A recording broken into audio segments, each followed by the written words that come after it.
Fiquei muito feliz com a renovação do Marco Júnior. Pedi esse jogador inúmeras vezes na Ponte. Eu tinha uma referência, primeiro jogo que vi ele atuando com a camisa da Macaca, Campeonato Paulista contra Botafogo, Ribeirão Preto, 1-0 Macaca. De lateral. Jogou improvisado de lateral direito. Exatamente. Mas eu tenho um critério que é muito particular, né? Sim. Quando eu vejo assim um atleta pela primeira vez, se eu quero vê-lo, se eu tenho vontade de vê-lo atuando mais, é porque é bom jogador. Se eu não quero vê-lo nunca mais, é porque o jogador não é bom. E o Marco Júnior, fiquei com vontade depois daquele jogo pelo Campeonato Paulista de vê-lo atuando um pouco mais. Infelizmente, o Gilson Kleina não deu oportunidade, passou um tempo enorme aí. E lá na frente, já no segundo turno da Série B, a Ponte com enormes dificuldades, ninguém convencendo, time despencando ladeira abaixo, zona de rebaixamento. E aí que o Gilson Kleina foi dar oportunidade para ele. Mas tem uma atenuante, porque o Gilson Kleina falou numa entrevista que quando ele chegou na Ponte, ele recebeu um relatório, sei lá quem é que fez o relatório, dos jogadores que estavam disponíveis, e o Marco Júnior estava lá no relatório como lateral direito e não como volante. Olha, bom, primeiro vale ressaltar que nessa fase aí que ele não colocava o Marco Júnior, jogava Vini Locatelli, né? 34 jogos para o Vini Locatelli. Aí é o seguinte, entrou o Marco Júnior e olha, deu um jeito no time.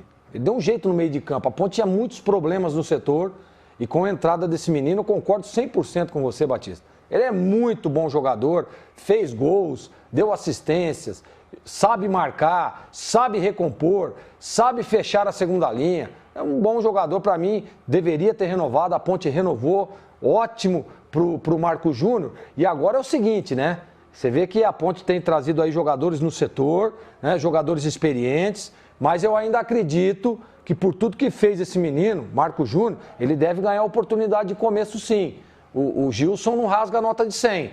E ele sabe que a Ponte, naquela dificuldade em que estava, esse Marco Júnior, esse menino aí que acabou dando entrevista, foi uma das peças fundamentais para que conseguisse livrar a Ponte do rebaixamento. Júlio Nascimento, surgiu aí uma informação de que a Ponte estaria em negociação com o Hernanes. Hernanes, e São Paulo, o profeta, né? O profeta. Mas a Ponte diz que não há possibilidade porque no momento ele está de férias e não poderia se apresentar para a disputa, para montagem do time que vai disputar o Campeonato Paulista. É isso? Exatamente, Batistão. A informação do Hernanes, né, trazida anteontem pelo repórter Paulo do Vale, né, na Rádio Bandeirantes de São Paulo. O Hernanes se desvinculou do São Paulo, estava no Sport também na última temporada e recebeu a proposta da Ponte Preta, mas ele pediu para se apresentar apenas no final de fevereiro.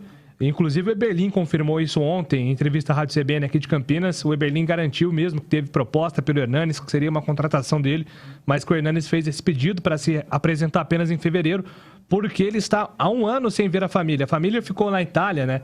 O Hernanes teve um período de muito sucesso vestindo a camisa da Lazio e depois jogou pela Inter de Milão.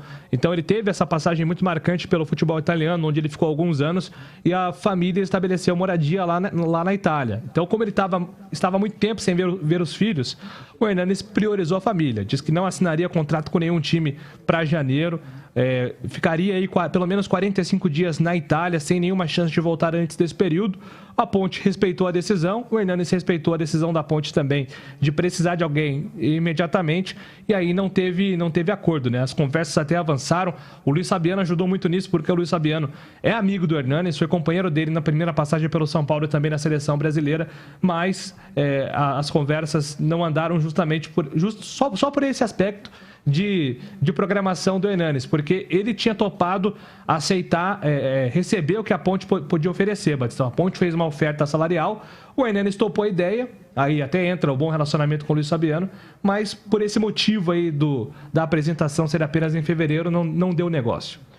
Bom, o Hernanes está correto em priorizar a família é a base de tudo e todos deveriam fazer isso, priorizar a família. E aí depois vem o resto, né, que vai tocar de alguma forma.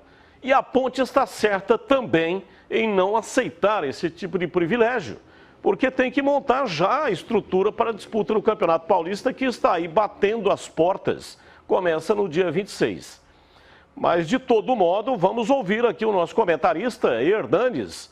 Você aprovaria a contratação? Qual a idade do Hernanes? 36. 36 anos. Eu aprovaria sim, Batista. É bom profissional, né? O jogador que jogou na Europa, o cara que tem um exemplo, né? Passou lá no Sport, teve no São Paulo, ídolo da torcida do São Paulo, eu contrataria com certeza. Mas eu concordo 100% com você. Não dá pra você, eu aceito a proposta legal, mas viu, vou apresentar só o mês que vem, tá? Aí não dá, pô. Aí perde, vai ficar um mês parado, né? Já tá parado das férias. Aí vai ficar mais um mês, né? Aí ele vem chegar em fevereiro, aí até ele entrar em forma. E aí você tem que fazer um trabalho específico, porque o pessoal já vai estar vindo da pré-temporada, já em atividade, já em competição. Então ele vai precisar de mais uns 30 dias para entrar em forma. Acabou. Então, aí acabou. Então, faz o seguinte, se até lá na Série B lá o Hernanes não acertar com ninguém, tiver tudo certo, faz uma nova proposta, porque para mim é bom jogador e vai ajudar. E vai ajudar num outro detalhe, Batista. Nós ouvimos aí o Marcos Júnior dizendo sobre o privilégio só de estar treinando ao lado do Dedé. Olha que legal isso, né? Esses jogadores renomados, jogadores experientes, né? Com esses meninos, olha essa liga como que é legal. Então, você ter mais o Dedé, o Hernanes no elenco, seria maravilhoso. Agora, não dá para ter privilégio, né? Tem que ser igual a todo mundo. O Hernanes é um daqueles jogadores que também não conseguem jogar os 90 minutos.